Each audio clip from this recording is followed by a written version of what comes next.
What's going on, Fast Turn Radio watchers, listeners, replay catchers, gompers, Agus, what's up? And everybody else out there, fist bump to you. Gave Agus the big fist bump because he's sitting on the beach right now in New Jersey listening to the show. And I thought that was cool that he would take time out from his busy day to chill on the beach and listen to the show live. So thank you, Agus. Again, good deal, man. I appreciate it. Karen Holmes is here. Hey, Karen. The woman that I could listen to say Amazon all day long. That's just love the way she says Amazon. And shout out to everybody. Thank you guys so much for giving me some of your time tonight. Hopefully I will give you some information that helps you in exchange for that time. I'm going to talk about July's numbers a little bit. I was hoping to give you my inventory growth. I've started to track that month over month, which is very interesting to look at. But Amazon has decided they're going to wait until after the 5th of each month to give you the prior month's stuff. So it's not ready yet. Tried to download the program or download the file about 7 o'clock tonight, and it still wasn't available. It shows you can download it, but there's no information whatsoever in the file. So I don't know my cost of goods for all of my inventory that was left in stock for July, but I'll have that next week. We do have some revenue and profit estimates on our top sellers from July. I did go ahead and break those down. Going to talk about the road to 500K, see where that stands, see if we're on track. Leron is here. What's up, Leron? Gonna share some back to school stuff with you and talk about a little bit of a pivot because back to school should be in full swing. So what's coming up next? All right, Karen, did you have much aged inventory past 6 months old? No, I did not. Last time I looked, I had about $20 worth, I think. I don't even know how many units it was, but it was about $20 worth of long-term storage fee or 6-month storage fees. So I did get a little bit, but yeah, people give me a hard time. Amex cards, yeah. Amazon loans, yeah, whatever. No, you guys know I'm not borrowing any money. To the dismay of Sam Cohen and John Chartier, who is here in the crowd, and many, many others. No, I do not go for the cash back. I don't get excited about Amex cards or any other cards. Just not my thing. I do get excited about discount gift cards. Now, I will tell you that. I love a discount gift card. So I got a little information I can share with you about that stuff. And any questions you have as we get into things and as the show progresses, let me know. Fire away. That's what it's here for. That's why you join live. So you can actually be a part of the conversation and not just listen to the replay and just take in whatever. I want you guys to be interactive. You're taking out time from your day, make it worth it. Okay.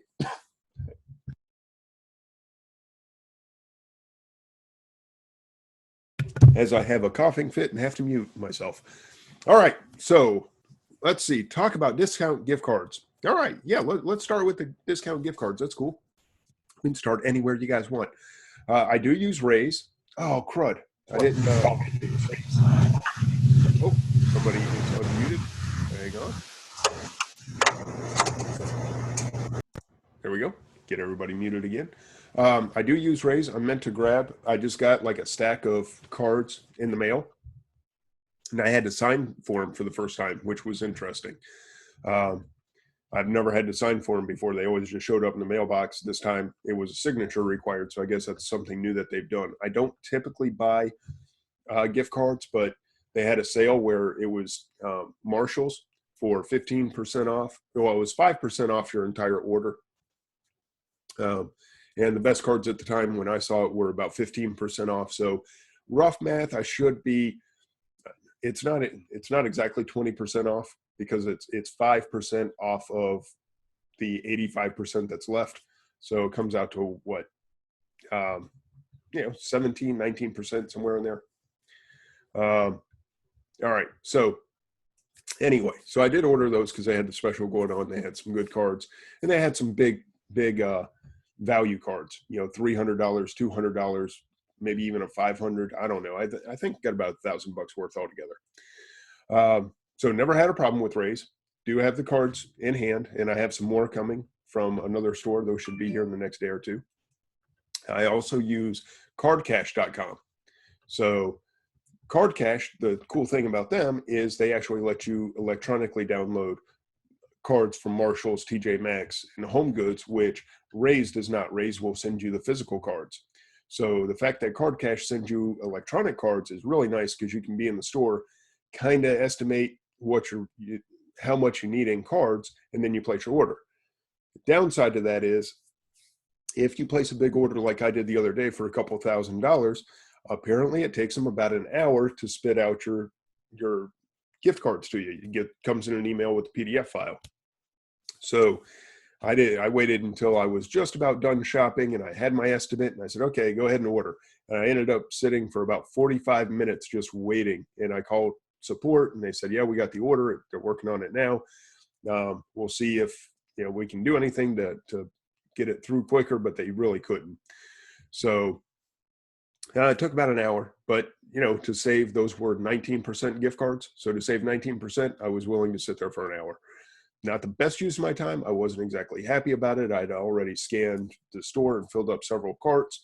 I was ready to go, but it happened. So that's the good and the bad of CardCash. Yes, it works. You will get your cards electronically, and the cards work just fine. I didn't have any issues with using them. They just scanned my phone. I didn't actually have to print them out. That's the good. The bad, it's going to take you about an hour if you put in a big order. So just keep that in mind.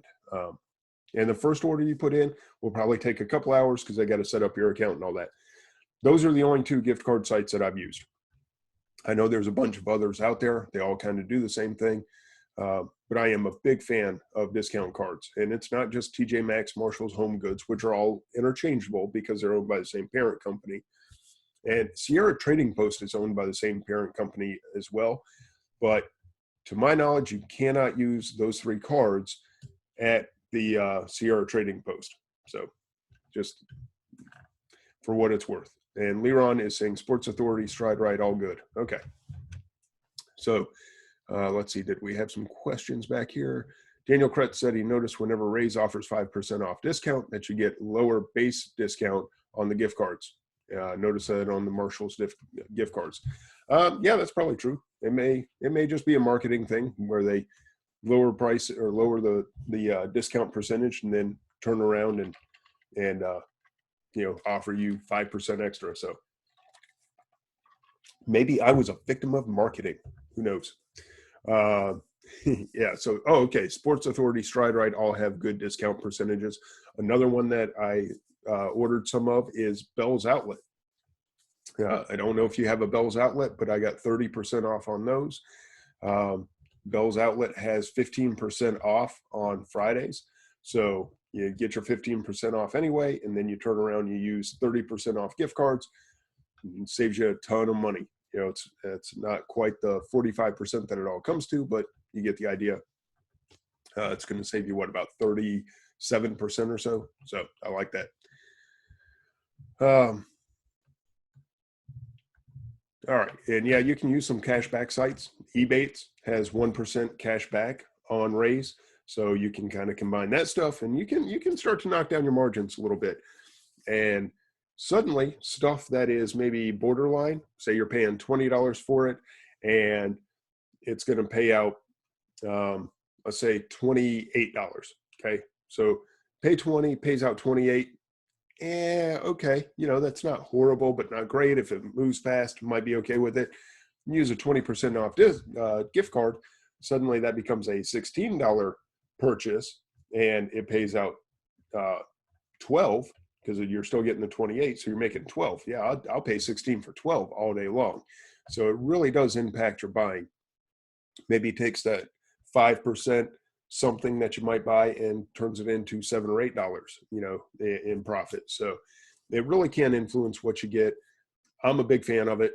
Up to you guys whether or not you use it. I've heard that they do not have the greatest customer service at CardCash. I didn't have any issues with it personally. I've contacted Raise a couple of times and never had any issues with their customer service either. So as far as I'm concerned, they're both great companies. So there's my tips for the gift cards. Next, let's wrap up July numbers, shall we? Let's go to, let me log into the account here real quick.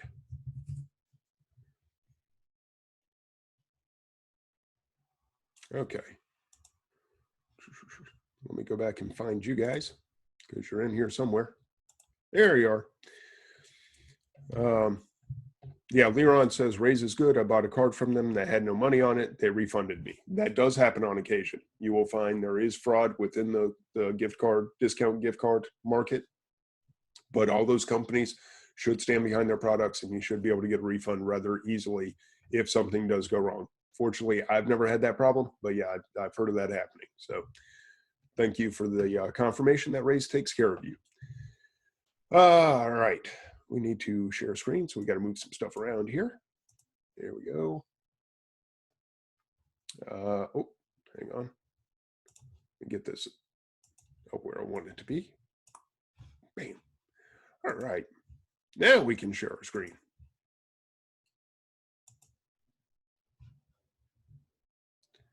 Let's close down Facebook. All right. You guys see the screen? You see my, hopefully you see the Seller Central dashboard. And our last payout, we came up short of 10,000. I kind of like the $10,000 payouts, but we do have a pending balance of about 2,800. Got a few days left to hit the halfway mark on that. So will we hit 10,000? Probably not. I don't think so, except that back to school is coming up very, very quickly. So it's always possible. I'll get to that more later in the show. So 7 days has been slipping a little bit. We're down to 6,500 in the 7 day. 15 days, 13,000. That's ugly too. 30 days looks good with the 33,000, but I assume just based on the last 7 and 15 days, eventually those are going to start dropping off. So in the next few days, I would expect those to start taking a hit unless sales pick up. Now we had a good sales day yesterday. Let's get over to our business reports. One of these days, I'm going to hit the wrong button and just show you guys everything. I know it's coming. All right, so here's our day. 842, not a horrible day on 40 units sold, so a little over $21 per order. Yesterday was over 1,900. Now it's showing 1,892. So I guess somebody canceled an $8 item or something. I have no idea. But yeah, we had a good spike yesterday. So happy about that. We'll see what happens today. Let's show the month to date just so we can kind of take a look at last month. So we're at 5,000 right now. So last month we were at $31,034. Not too bad. Let's actually get to the custom on that so we can take a closer look at what July actually looked like. So July 1st to July 31st, there's the 31,3469, slightly better than the 11,000 we did a year ago. So happy about that. You see grocery is our #1 selling category, but beauty was actually our #1 revenue producing category. Toys was second in revenue. It was also second in overall sales. So there's a little bit of a breakdown. We can go to the top 20 if you would like. Yeah, see all categories there. Alan wants to see them all. That's no problem. I don't even know how many categories we sold in. A few. When you see shoes, we had 49. That slipped a little bit. I haven't been buying as many shoes lately, so kind of stands to reason that we wouldn't be selling as many. Yeah, you see sports and outdoors, BIS, a little bit of everything mixed in there. So if you guys want me to look at any specific categories, I'll be more than happy to. But you see kind of the breakdowns. That's what 30,000 in sales looks like. Roughly what, 12, 15 categories? 15, maybe 16. I kind of counted fast, but right in that neighborhood. Now, so that's what the revenue looks like, okay? 1,600 units sold, $31,000. Sounds good, looks good. Was it really good? And that's where the true numbers kind of come into play. Well, let's go ahead. let me take you off screen for a second. Let me stop the screen share. I'm going to read you some of this stuff. I'm not sure if I want to show it to you though. I don't think I do. Yeah, so let me take the, let me stop the screen share. We'll get back to it in just a second, but I want to, while we're talking about July, I want to hammer down on some of this. So I did not have a chance to give my full 31,000 in sales, but what I did was I took the top 16 items. That was everything we sold 30 or more of, okay? And I did a breakdown of what those, what that top percentage did. As far as sales, profit, revenue, cost of goods, all that good stuff, okay?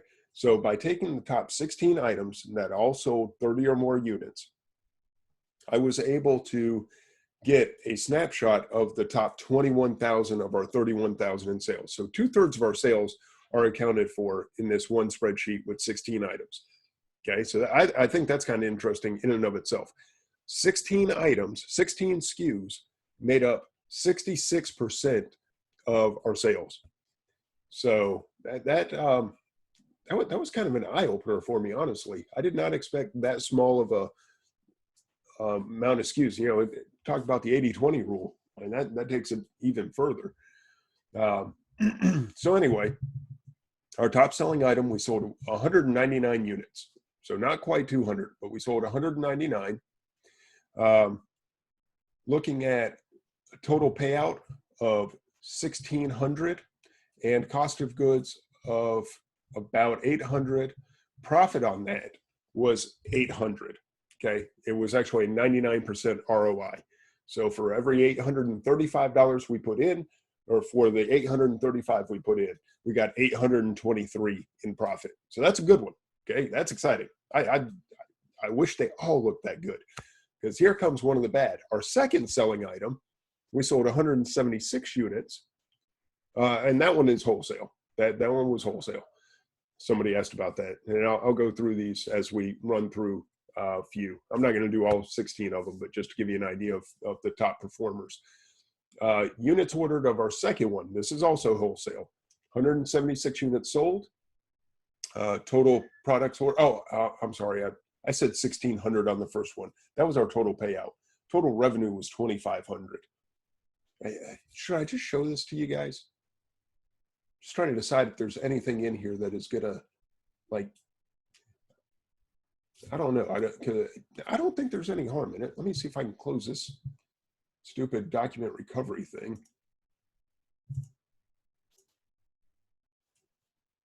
Okay.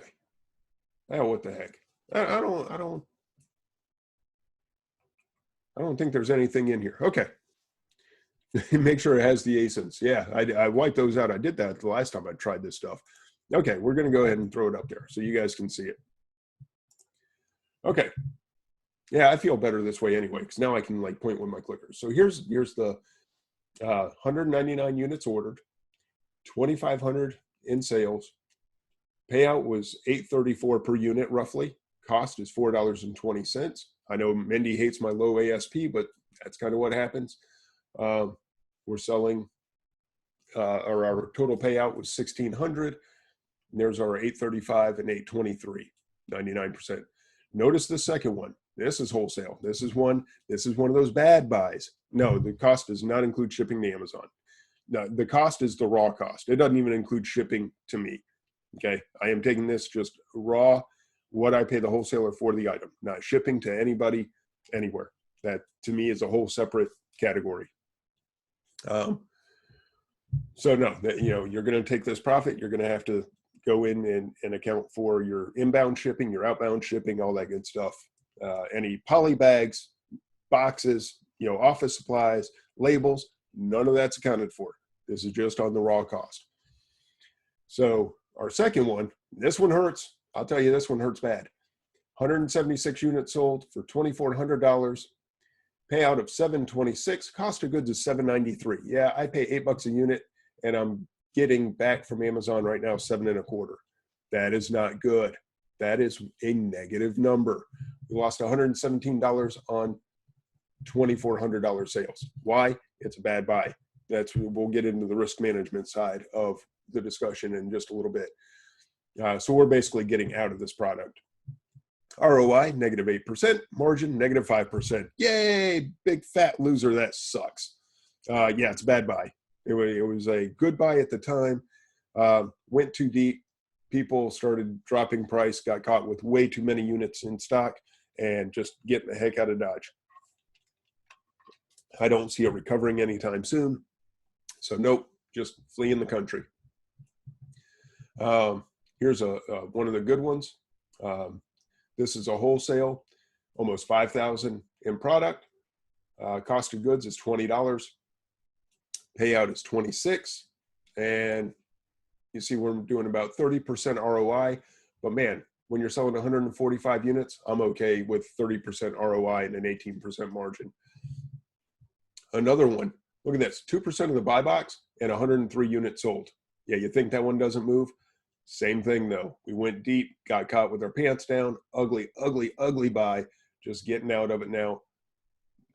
Lost $1,100 in sales and we lost $260. Yeah, that one has gone south badly. ROI, -34%, margin, -22%. Again, I am not going to go through each of these. I will tell you this one is wholesale, wholesale, wholesale, wholesale. What in the world is, oh yeah, wholesale. And most of this stuff's wholesale. It might all be wholesale. I'd have to actually bring my little ASINs back and look. But yeah, most of that is all going to be wholesale. So when you break it all down, 21,000 in sales, total payout of 14,000, total cost of goods was 10,619, total profit 3,500. So we paid 10,000 to make 3,500. ROI is 33%, margin is 16%. So usually, yeah, John. Hey, John, I tell you what, you go first. You show me your ASINs, then I'll show you mine. Yeah, actually, no, you don't mind. I know you. You got kind of a lockdown in your world. You've done a great job of securing your accounts. So anyway, you take these couple of just horrible buys out of there, and I'm kind of curious what that will do to the numbers. So if we get rid of these ugly ones, because I usually say that we run about 20%. Okay, so you get the two losers out of there, which is, I wish I could just do that and have it be real. But you get the two losers out of there, and now we're hitting the kind of numbers I talk about. 20% profit, 40 to 50% ROI. That's what I'm used to seeing, okay? So again, that's some of the good, the bad, and the ugly, but that's July in a nutshell. The rest of the stuff was less than 30 units per SKU. I was not going to break them all down. They actually, those two were that you saw in that top, those were my two impact big losers. Everything else was pretty deep, or pretty decent. Sorry, I was reading. Everything else was pretty decent. Those two, they're killing me. And we're not out of stock yet, man. I can't wait to get out of stock. So let me stop the screen share for a second here before we move on to the year to date. If there's anything you guys would like to discuss about July. One word, Yagazoon. Yeah, Yagazon. Yeah, Yagoozon, I think it is, or ZAN. Yagazon. Big pain in my butt. I do not like them. Do not like them at all. Barry, we're on the same page there. Alan, do you know your total profit for July if you're willing to share? I don't. I honestly do not. That's as rough an estimate as I could give you on that 2/3. So if you carried that out, let's assume those numbers play out. If we made 33% on our sales, or I'm sorry, if we made 18%, 18% on our sales, let's go with the 18% that was up there originally. 18% times the, what was it, 31,000? Yeah, about $5,500 is what we're looking at. So yeah, it's okay, but not great. Got to catch dinner. All right, August, thanks for showing up, man. So hopefully you guys can still hear me. My screen just locked up. But so yeah, I'm estimating at 5,500. No, because I would have to run through and do all that stuff by hand because I don't use Inventory Lab. Scan Power Report is actually coming up to speed. So it's all right. There we go. Okay. Kristen says, can you explain how you calculate your total profit if you don't include inbound shipping or freight from the wholesaler to your suppliers? When I do have that in QuickBooks, okay, that stuff is accounted for in QuickBooks. So I have office supplies, I have shipping. The inbound shipping is pulled on a report. So I can pull all that crap. I can look at it. I tend not to too much. Because I'm not going to get buried in the numbers. I'll file my crap at the end of the year. And actually I still have to do that. But to me, the big tell-all is as awful. And this is why I tell you guys, do not turn to me for accounting. The big tell-all is the beginning of the year. All right. I can do anything I want all year long, but I can tell you I started January 1st with about $7,000 in my account, in our business account, about 2 years ago. And this past January 31st, we started with our business account at about $42,000. I will tell you, you can factor in anything you want. You can factor in my pay. You can factor in coaching income and shipping supplies and everything in the world. And that bank account says that it was about $35,000 positive at the end of the year. You can look at, flail my hands around. You can look at inventory changes. I have that in there. But it's not something I really get caught up with. And I probably should. And after talking to Mindy, that's why I've made more of an effort to get to know this stuff so I can give you guys better information. So I have better information. But it's something that I get a feel for. I do it enough that I understand it. And that's it. Just like we came out at 16%, normally it would be 20%. Why was it 16% instead of our 20? Because I had two losers in there that we normally don't have in there.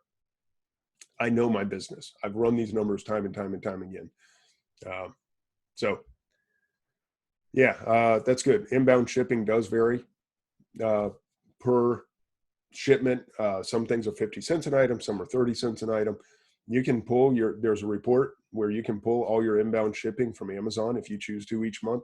It's all there. All right. I saw some other questions. Sorry, my screen locked up for just a second. So a lot of this stuff just all of a sudden scrolled by. Edie said, I have terrible internet connection because of, where'd it go? Duane, you were starting and stopping all over again. Sorry, Edie. Hopefully it's not me. Mindy came in just in time to miss the numbers or hear the numbers. Let's see. Did you actually hear them, Mindy? Oh, yeah, came in time to. Oh, you didn't hear it. Okay, you'll have to catch the replay. Guys, I am just knocking all over my mic. I don't know what's going on. Sorry, you'll have to watch a replay, buddy. Not going through it again, but Alan says, I thought I had a pretty good handle on the numbers using spreadsheets. That was pretty good, but Inventory Lab changed everything, including hours of found time. That's cool.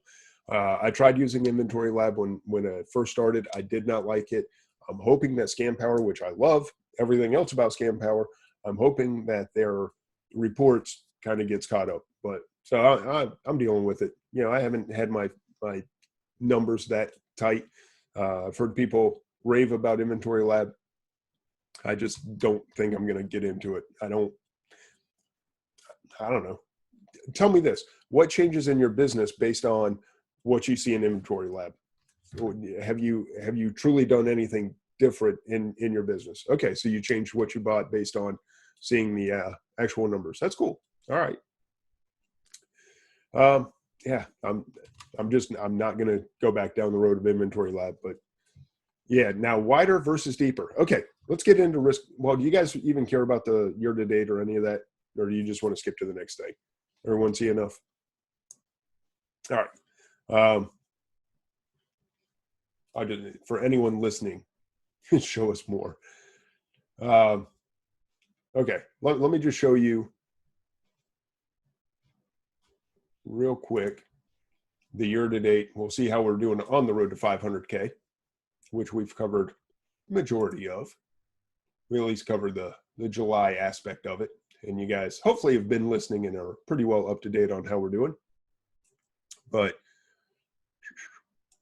and Cindy, I saw you asked a question that I actually wanted to answer.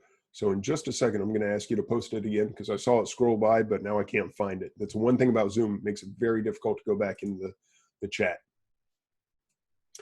All right, so you guys should see my screen again. So let's go into the custom. Go back to January 1st through August 5th. See how we're doing this year versus last. We're at 181,000 in sales. So we should go over 200,000 this month. I have absolutely no doubt about that, as a matter of fact, which puts us well above twice what we were doing at the same time last year. Excuse me. So that's looking good.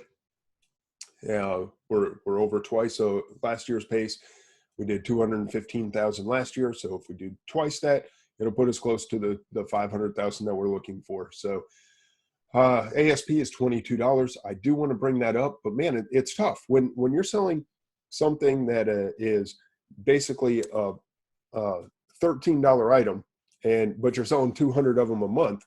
It's tough to just go, well, I'm going to bring my ASP up, because it takes a lot of offset on that. And I am not going to give up that product. You know, that little sucker just turns and burns all day long, every day. You know, you're talking a steady 6-7 sales a day that are just there. You know, and a $4 profit on each one of them. I'm good with taking basically a $24 profit all month long. So, yeah, I'll try to raise my ASP, but I'm not going to dump the little stuff in order to do it. So that's how we're looking year over year. Nothing too exciting. I will show you this. Now, this is one that we'll have to start tracking. Didn't mean to do that. The month to date, because we did have a pretty, by our standards, a pretty stellar month, or August. That's what I'm trying to say, last year. So we had a $19,000 August after doing about 10 to 12,000 most months. So we were doing 10 to 12, and then I found this thing called back to school, and that's what boosted it. Back to school combined with wholesale boosted us up to this 20,000. So I'm thinking we should be able to take this 30,000 from last month and hopefully get rid of those stinkers, or most of them. And really, if we don't hit 40, I'm going to be disappointed this month. If we don't hit 40, I have done something terribly wrong, and 50 is actually what I want. Now, obviously, we are not off to a fast start, about $1,000 a day. That only puts you at 30 days, right? Or 30,000 for 30 days. But mid-August is where that back to school is really going to jump up. And we have spent, I know, $12,000 at least. And I think it's probably closer to 15,000 on back to school. And we're not done. Okay. I put in an order the other day. I'm doing some RA for some stuff. And it's just this back to school is, to me, it is like our second. Back to school was second only to Christmas for us last year. Okay, so this is a huge time for us. Now, I want Halloween to play a bigger part than it did last year, because last year it was next to nothing. So when does back to school end? Excellent question, Mindy. September. It kind of dwindles down. There's this big, nice run up through August. And then like the first week of September and second week of September are still okay. First week's good. Second week's okay. By the third week, it's pretty much done. But there's such a concentration. And I actually, if you go back and listen, I was saying for a long time that it was like this, second, third, fourth week of August kind of stuff. That's not it. It was actually a lot stronger in September than I expected when I started to break down my numbers. So start dumping.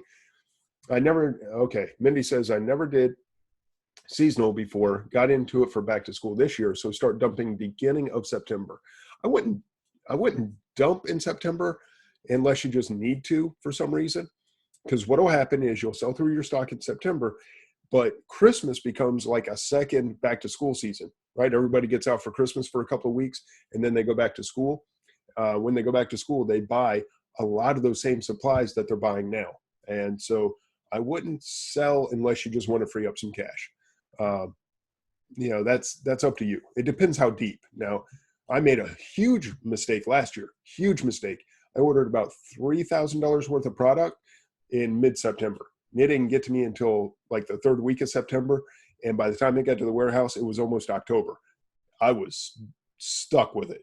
I was just sitting on that stuff. That's how I know that Christmas is actually pretty decent, because it helped clean up that mess that I made at the end of September. Just a couple months later, it started moving out the door again. So don't kill yourself getting rid of product, but yeah, you might want to start repricing to make sure you're in the buy box in the beginning of September. Wherever the buy box is at, that's probably where you need to be. Kristen says, my teacher friends don't start buying supplies till second week of September, so hold on till then. There you go. So that's some good information. And the further north you go, the later they seem to start. Like our kids started this week.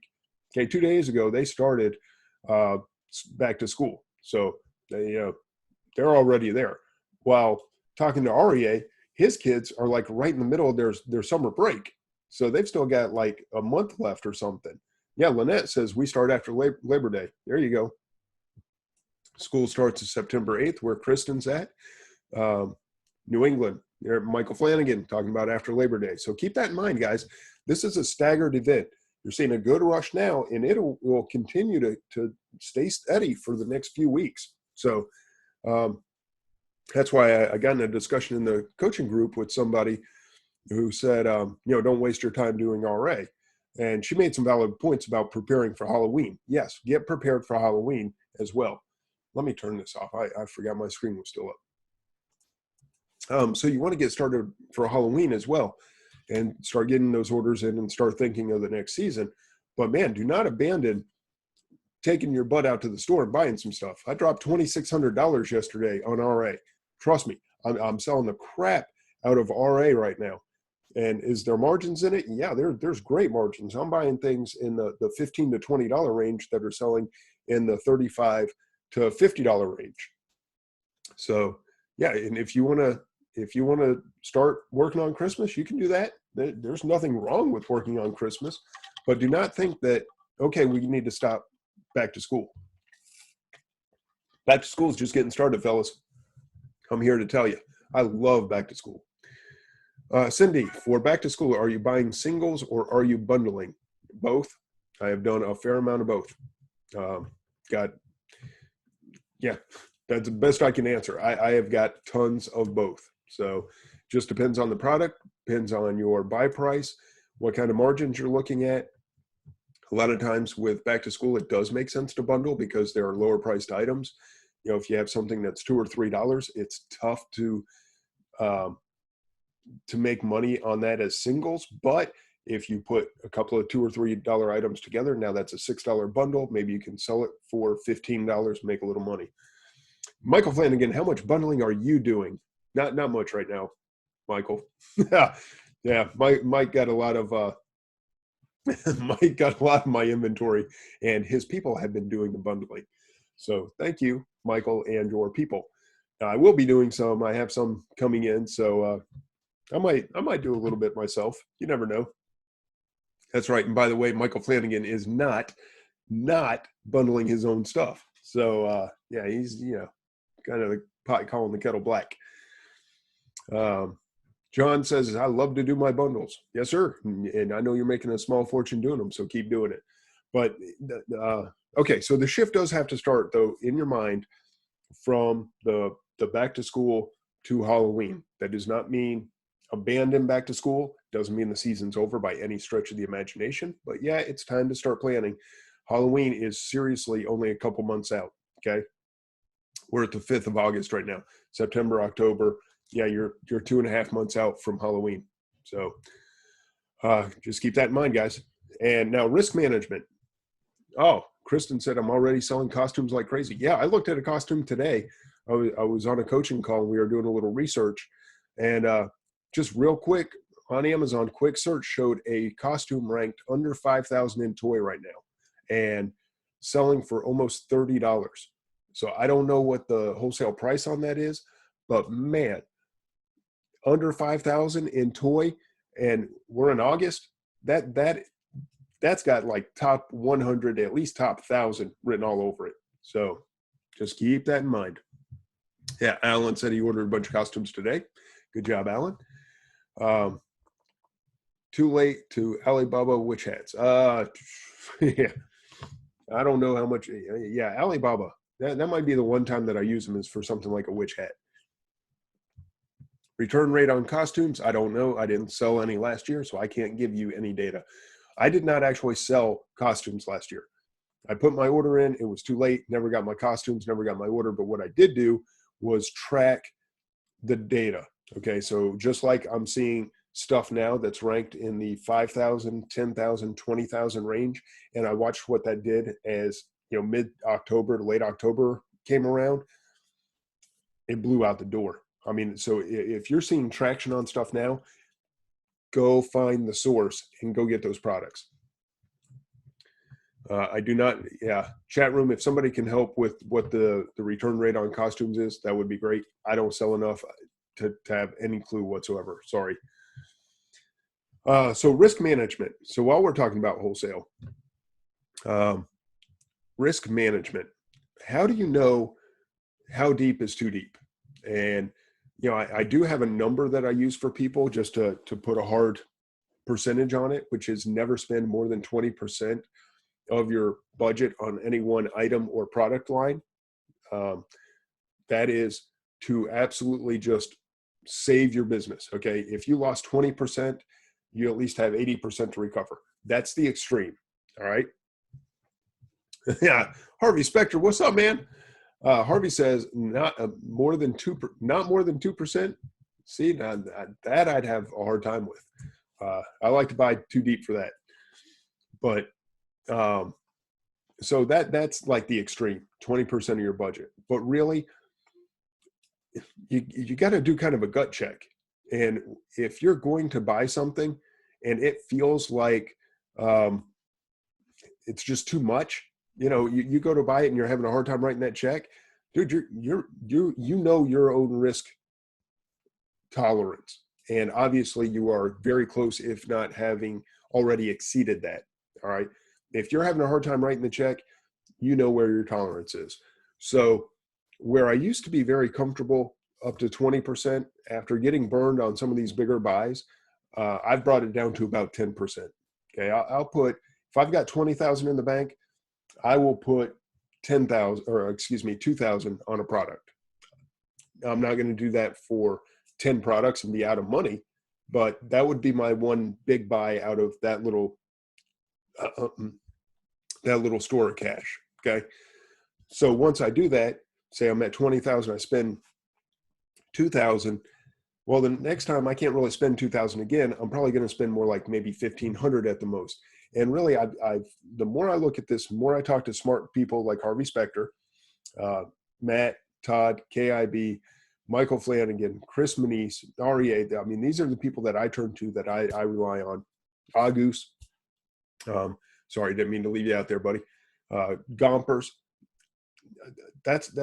Dan, Eric, I talked to. That's the network of people. Okay, the more I get bits and pieces of how they're running their businesses, it became very apparent to me that I don't want the super deep model. And when I got burned on some of that stuff that I went super deep, it confirmed, yeah, you don't need to be hundreds and hundreds of units on something. It just, because it's too hard to get out, even if you want to. I mean, you saw the results of trying to get out of some of those bad buys. So, you know, will I still buy 100 of something? Yes. You know, that's another way to look at it versus a percentage of your budget. How many units do you want? I don't want more than a month's supply. That's really some of the wholesale that I buy. I know it's got to be in 3 and 4 month quantities. That doesn't necessarily make me happy, but it's kind of what you have to do. Either that or you can't buy the stuff just because you got to hit those minimums. But the stuff that's faster turning, that's maybe a little more questionable, I don't want to go more than a month's supply. So that's where I've been trying to stay lately, maybe a 2-month supply at the absolute most. So there are some different ways to look at risk management, but really it's up to you what you're comfortable with. Definitely the safer way to go with all this is wide and not deep, but that's more work. So you're going to trade entering an MSKU for, 7 of something that you enter that MSKU, it takes you a few seconds, but 7 of them are done. Well, now if you have 7 different products, you're going to take 30 seconds for every one of those 7 products. So it does start to take up time if you want to minimize your risk. Leron says, I have over 800 live listings now, more work for sure, repricing, etc., even with a repricer. Yeah, I love my repricer. I think Alan asked that earlier. Oh, wait, okay. So real quick, Alan says, so what's super deep to you? Super deep for me is the deepest I've gone, and it was too deep, was about 400 units, and the cost was about $6,000. That was deep. That was too deep. I shouldn't have done that. And I think that might even be wrong. It might have been more units than that. I may be off on my units. But so super deep is about 20%. That when I laid down 20% of my budget on one product, that was way too deep. And so now I've backed that down to about 10%. Yeah, Harvey says, I've never done that. Nice. Yeah, don't do that because it bit me square in my buttocks. Not a good idea. Lesson learned. Do not go super deep. Not a good idea. Even on stuff that you know is going to fly, because if something happens to the price and you have to get out, you don't have an exit. There's no exit strategy that works when you have that many stinking units. So anyway, that's the deepest I've gone. Super deep is a function of quantity, cost, and rank. Yes. Yeah, and the rank is spectacular. I mean, you saw I had 2% of the buy box and sold 150 units or 175 units. Rank is insane. Of course, I lose money every time I sell one, but hey, I sold a lot of stuff, so that's cool. Jeez, man. Yeah, it's rough.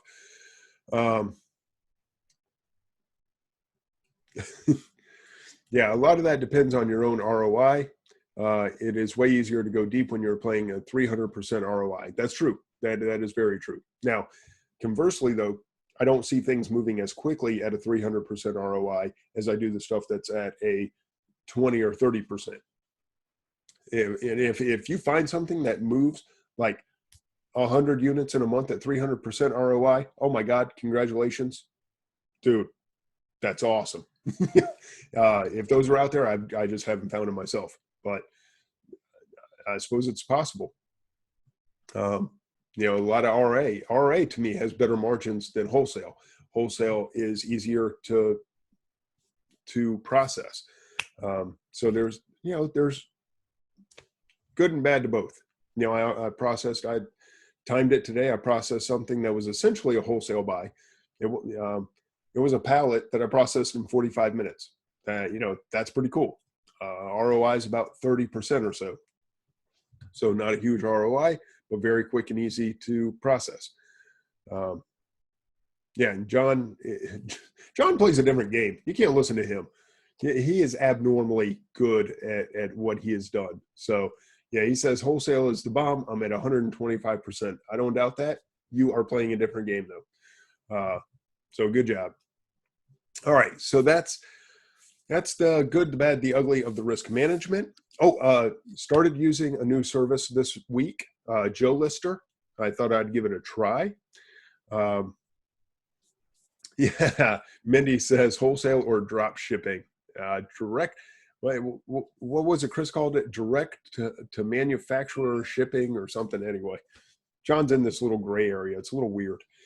Okay, so I started using Joe Lister, which is a program that you can choose different payment sizes. John is actually the man that showed that to me in Orlando, and I thought it was fantastic, so I decided to give it a try. There you go, manufacturer direct product fulfillment. I like that. That's a fancy term. That's somewhere between wholesale and drop shipping. It's basically drop shipping from the manufacturer, which is pretty awesome. But now, Joe Lister. Okay, so you put in, you pay them $30 a month for up to 100 listings. They draw in all your FBA inventory. They create the listings for you on eBay, and all you got to do is like click, yes, I want this listed. 2 minutes later, it's on eBay. You're good to go. That's the good side. Okay, everything transfers over real easy. Very simple to use. They have a 30, I think 60 and a $100 a month plan. I'm on the 30. I only needed 100 listings to try to test this thing. So put up 17, I think, listings on eBay. And for about a week, it's just been sitting there. And then finally tonight, we got our first sale. So yay, first sale. eBay is slow. What is eBay? eBay is slow. That's what eBay is, at least for the kind of stuff I sell. I don't know that it's the right place for me. I don't know if it's the right place for my products. I'm trying it. We'll see. You know, if we can start to crank some sales out eBay, that's cool. That's a good point that Mindy said. You're building your rep. Be patient. Yeah, we are not a power seller on eBay. We are not a top featured merchant something on eBay. We're nothing. We're nothing on eBay. Okay, we have very few reviews. We are just a nobody. So we're not getting any product placement really. And but Joe Lister is cool because it accounts for your MCF, your multi-channel fulfillment fees. So it says, hey, if you want to make this amount of profit on Amazon after PayPal and eBay and MCF fees, you need to pay, or you need to charge this much on eBay. And it just kind of, it takes care of it. So that part's been very simple. Just got our first order right before we started the show tonight. So I don't know how the order to fulfillment side works, but Joe Lister, from what I understand, is supposed to fulfill that order. And I don't think there's anything to do. If I'm wrong, please let me know. It's my understanding that they automate the entire process, but and did you set up best offer? No, I did not set up best offer. Alan said, are you doing that with your wholesale items only? No, I've got all kinds of items. So yeah, all kinds of good stuff. I'd suggest you edit all listings and bulk edit. Okay. I don't know what that means. So set up best offer. Okay. People can make an offer if you want it. So, hey, Matt Kelly's here. Dude, I thought you were still flying in from Vegas.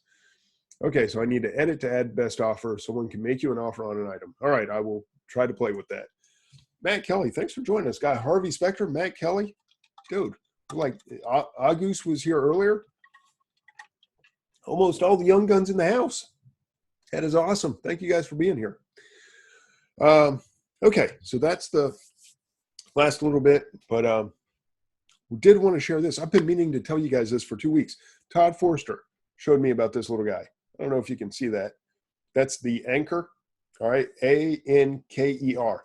It looks like a cell phone, but it's actually a charger. This thing rocks. This thing is insanely good. It's power backup for your iPhone, iPad, whatever. And dude, it works so much better than, I think I got a Lime, I don't know. I don't even know what it's called. Lime Source or something. Maybe you guys, I forget. It was like $35, probably twice as big as this, like twice as fat. And yeah, it's so. This Anker, you want a battery backup? Anker freaking rocks. So if you guys want the link, I can put it in Fast Turn Radio for you. But yeah, Anker. Yes. And it has an 18-month warranty. Cool. But yeah, push little buttons, little lights. See, it's got 4 little lights. Let it charge overnight. It does take forever to recharge, but that's because it has such a stellar performing battery when it does the charging the other direction. And apparently Leron is very clumsy and has broken a couple already. So but anyway, I've just been meaning to tell you guys that. So thanks, Todd, for the advice on getting that. It worked awesome. Took it to the store yesterday. Charged my phone with it. Charged the iPad with it. It was freaking awesome. All right, Michael Flanagan. Michael has the link for you right there, and I don't know. He probably has a affiliate link in there somewhere. So go make Mike some money. Just kidding. I don't see the tag in there. I wouldn't care if he did. Mike's got full reign to do whatever. Doesn't bother me a bit. So I think that's it. Was there anything else? Anybody got any questions? Anything to cover in the last 5 minutes, or are we just going to call it a night a little bit early this evening? Oh, I do have something. Crud. How did I not say this? We talked about all these books, all these finances, bookkeeping, profits, blah, blah, blah, blah, blah, blah, blah. Next week, Anna Hill is going to be on here with us. So you want to know bookkeeping, you want to know your profits and how you should use QuickBooks or Inventory Lab or ScanPower or any of that stuff that you guys kind of threw at me that I had absolutely no clue whatsoever how to answer you. Kristen Ostrander said, how are you supposed to keep track of your shipping and all that? Come next week and ask Anna Hill. She's going to be on here. I'm just going to shut up and let you guys fire away with questions. So make sure you're here. So that is August 12th, 8 p.m. She's going to be on Fast Turn Radio to answer all your accounting questions. She is a CPA, was a CPA, knows her stuff. Karen's here. Oh my goodness. How did we get KIB in the house? That's awesome. So anyway, make sure you come back next week with all those accounting questions that I stammered and stumbled and told you I don't keep my books very well. Anna's the person to ask. Oh, KIB's been here all night. Thank you so much. So guys, thank you all for being here. Make sure you come back next week. Anna is brilliant. I talked to her in Orlando. She was awesome. So thank you everybody who showed up live. Thank you for everybody watching and listening to the replays. I appreciate all of you. We will be back here next week, 8 o'clock, with a special guest, Anna Hill, for all your accounting CPA type questions. And Kristen, great to see you again. Chris and Karen and Mark and everybody. You guys have a great night. Thanks for being here. We'll see you next week.